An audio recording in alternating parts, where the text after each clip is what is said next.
وَلَقَدْ يَسَّرْنَا الْقُرْآنَ لِلذِّكْرِ فَهَلْ مِن مُّدَّكِرٍ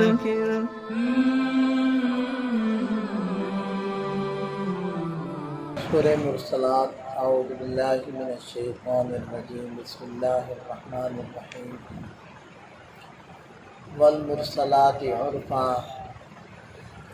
قسم ہے ان ہواؤں کی جو ایک دوسرے کے بعد بھیجی جاتی ہیں،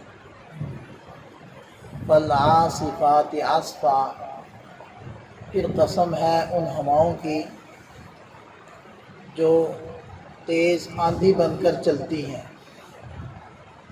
والناشرات نشرا، اور قسم ہے ان ہواؤں کی جو بادلوں کو خوب اچھی طرح پھیلا دیتی ہیں۔ دنیا کے اندر کچھ ہوائیں تو ایسی ہوتی ہیں کہ جو ہلکی ہلکی چلتی ہیں، جو انسانوں کے لیے خوشگوار ہوتی ہیں، راحت کا سبب ہوتی ہیں، اور کچھ ہوائیں طوفانی ہوتی ہیں جو نقصان کا باعث بنتی ہیں۔ اسی طرح اللہ تعالیٰ آسمان سے فرشتوں کے ذریعے جو احکام اتارتے ہیں، کچھ احکام تو نیک لوگوں کے لیے خوشخبری کا ذریعہ بنتے ہیں، اور کچھ احکام نافرمانوں کے لیے ڈرانے کا ذریعہ ہوتے ہیں۔ اس لیے اس سورت کی پہلی 3 آیات میں اللہ تعالیٰ نے ہواؤں کی قسمیں کھائیں، اور اس کے بعد والی 3 آیات میں فرشتوں کی قسمیں کھائیں۔ تو ارشاد فرمائے کہ فالفارقات فرقا، پھر قسم ہے ان فرشتوں کی جو حق اور باطل کے درمیان جدائی کر دیتے ہیں،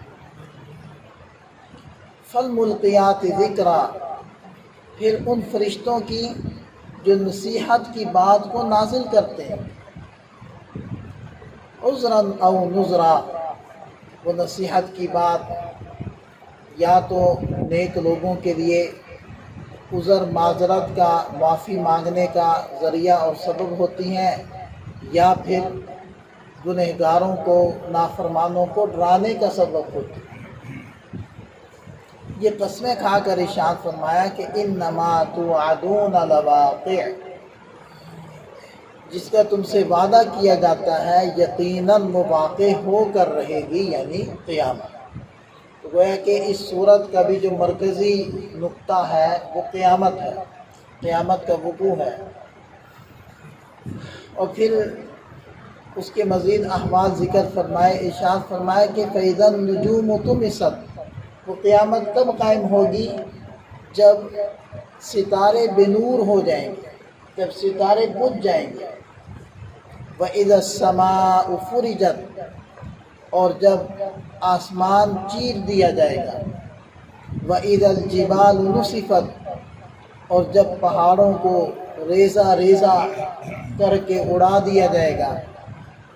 وَإِذَا الرُّسُلُ أُقِّتَتْ، اور جب پیغمبروں کو جمع کیا جائے گا، یعنی قیامت کے دن ایک وقت ایسا بھی ہوگا کہ حضرات انبیاء کرام ان کو اکٹھا کیا جائے گا، اور ہر پیغمبر اپنی امت کے بارے میں گواہی دیں گے۔ تو یہ اس کی طرف اشارہ ہے۔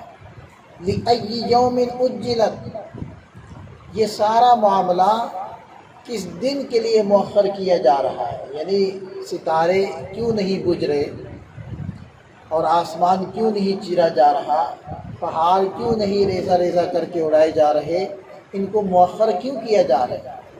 اور یہ عام طور پر سوال بھی تھا مشرکین کا، کفار کا، کہ جی وہ قیامت کا دن کب ہوگا، وہ عذاب کب آئے گا جس سے آپ لوگ ہمیں بار بار ڈرا رہے ہو۔ تو اللہ تعالیٰ نے اسی کی طرف اشارہ فرمایا کہ یہ سارا دن، یہ سارے احوال کب ہوں گے، کس دن کے لیے مؤخر کیے جا رہے ہیں، تو فرمایا لیوم الفصل، فیصلے کے دن کے لیے ان سب کو مؤخر کیا جا رہا ہے۔ یہ سب کچھ ہوگا لیکن فیصلے کے دن ہوگا، اس سے پہلے نہیں ہوگا۔ وما ادراک ما یوم الفصل، اور تمہیں کیا معلوم کہ وہ فیصلے کا دن کیا ہے۔ ویل یومئذ للمکذبین، بڑی ہلاکت ہے اس دن جھٹلانے والوں کے لیے۔ ویل کا معنی ہلاکت، اور ویل جہنم کی ایک وادی کا بھی نام ہے جس سے جہنم خود پناہ مانگتی ہے۔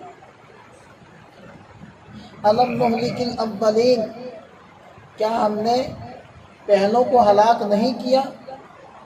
ثم نتبعہم الآخرین، پھر ہم ان کے پیچھے پیچھے دوسروں کو بھی چلتا کر دیں گے۔ اشارہ ہے کہ جیسے پہلے قوم عاد کو، قوم سمود کو اور دیگر نافرمان قوموں کو ہم نے ہلاک کیا، تو آج کے مشرکین مکہ ان کو بھی ہم ہلاک کر دیں گے، ان کا بھی نمبر لگ جائے گا۔ کذالک نفعل بالمجرمین، اسی طرح ہم مجرمین گنہگاروں کے ساتھ کرتے ہیں۔ ویل یومئذ للمکذبین، بڑی ہلاکت ہے جھٹلانے والوں کے لیے۔ اب دیکھیں اس آیت مبارکہ میں کذالک نفعل بالمجرمین، اللہ تعالیٰ نے ایک ضابطہ بیان فرما دیا کہ جس زمانے کی بھی نافرمان ہوں، مجرم اور گنہگار ہوں، ان کے ساتھ رب کا معاملہ یہی ہوگا کہ ان کو ہلاک کیا جائے گا۔ تو یہ بات بار بار ہم کہتے ہیں کہ دیکھیں اللہ تعالیٰ کی کسی کے ساتھ کوئی رشتہ داری نہیں، سارے ہی اس کے بندے۔ حضرت نوح علیہ السلام کی قوم اگر نافرمان تھی نہیں بچی، اگر حضرت شعیب علیہ السلام کی قوم نافرمان تھی نام و نشان مٹ گئے، اگر حضرت صالح علیہ السلام کی قوم نہیں مانتی تھی تو ہلاک ہو گئے۔ تو اللہ تعالیٰ تو فرما برداروں کو پنپنے کا موقع دیتا ہے، اور جو نافرمان ہوتے ہیں ان کی نہیں چلتی۔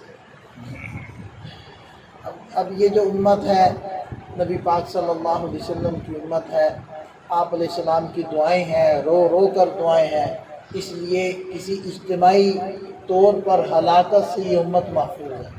لیکن جو چھوٹے چھوٹے عذاب ہیں مختلف شکلوں میں وہ آ رہے ہیں، اور اگر امت کے عمومی حالات کے اوپر نظر ڈالی جائے تو جو بنی اسرائیل کے معاملات تھے نا، بالکل وہی اس وقت اس امت ہے۔ انہوں نے پیغمبروں کی نہ مانی اور نافرمانیوں پر اترے، کہ جیسے وہ در بدر ہو گئے تھے ایسے ہی اس وقت عالم اسلام کی حالت، یعنی سمجھ ہی نہیں آ رہی۔ جغرافیائی اعتبار سے بھی مسلم ممالک ایسی جگہوں پر ہیں کہ تجارتی شاہراہوں پر، پاکستان کو دیکھ لیں، بقیہ سب کو چھوڑو، کیا نہیں اس ملک کے اندر، کون سے ایسے اسباب ہیں جو ترقی کے ہو سکتے ہیں اور اس ملک میں نہیں۔ موسم 4 قسم کے اس ملک میں، ہر قسم کی پیداوار اور ہر قسم کا یہاں علاقہ، یعنی پہاڑی علاقہ بھی ہے، میدانی علاقہ بھی ہے، صحرائی علاقہ بھی ہے، سمندر بھی ہے۔ تو ہر طرح کی کا ٹیلنٹ اور ہر طرح کی ذہانت وہ اس ملک کے اندر، ہر طرح کی مہارتیں اس ملک کے لوگوں کے اندر موجود ہیں۔ لیکن کیا ہے، پھر بھی کچھ کو لے کر کھڑے، جنہوں نے کسی زمانے میں جاپان جیسے ملک کو قرضہ دیا تھا، آج وہ قرضے کے لیے پیچھے پیچھے پھر رہے ہیں۔ پتہ نہیں ایسے جیسے مت ماری گئی ہے، سمجھ ہی نہیں آ رہی کہ کریں کیا۔ جو اس ملک کی اصل طاقت ہے، جس سے اس ملک نے اوپر اٹھنا ہے، اس کی طرف توجہ۔ تو اسی طرح جب نافرمانیاں آتی ہیں نا تو یوں ہی انسانوں کی مت ماری جاتی ہے۔ تو فرمایا کہ الم نخلقکم من ماء مہین، کیا ہم نے تم لوگوں کو ایک گھٹیا پانی سے پیدا نہیں کیا، حقیر پانی سے۔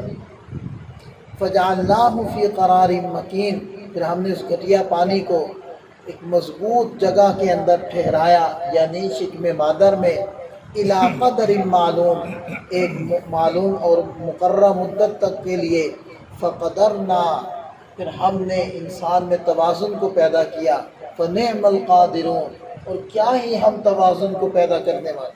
دیکھیں نا کتنا خوبصورت ہے انسان، اپنے اعضاء کے اوپر اگر تھوڑا سا غور کرے، توجہ کرے، تو ایسے اعضاء و جوارح کسی حیوان کے بھی نہیں۔ ویل یومئذ للمکذبین، بڑی ہلاکت ہے اس دن جھٹلانے والوں کے لیے۔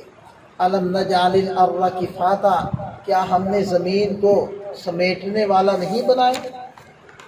احیاء و امواتا، جو زندوں کو بھی اپنے اندر سمیٹے ہوئے ہے اور مردوں کو بھی سمیٹے ہوئے۔ وجعلنا فیہا رواسی شامخات، اور ہم نے اس کے اندر گڑے ہوئے پہاڑ، اونچے اونچے پہاڑ بنائے، وَأَسْقَيْنَاكُمْ مَاءً فُرَاتًا، اور تمہیں میٹھا پانی پلانے کا انتظام کیا۔ وَيْلٌ يَوْمَئِذٍ لِّلْمُكَذِّبِينَ، بڑی ہلاکت ہے اس دن جھٹلانے والوں کے لیے۔ یعنی اللہ تعالیٰ اپنی نعمتوں اور ان مناظر کو ذکر فرما رہے ہیں جو کھلے آنکھوں ہر پڑھے لکھے ان پڑھ ہر شہری دیہاتی کو نظر آ رہے ہیں کہ ان کو دیکھ کر میری قدرت کو پہچانے۔ اللہ تعالیٰ اپنی ذات و صفات کا یقین نصیب فرمائے اور اپنے فرما بردار بندوں میں ہمیں شامل فرمائے۔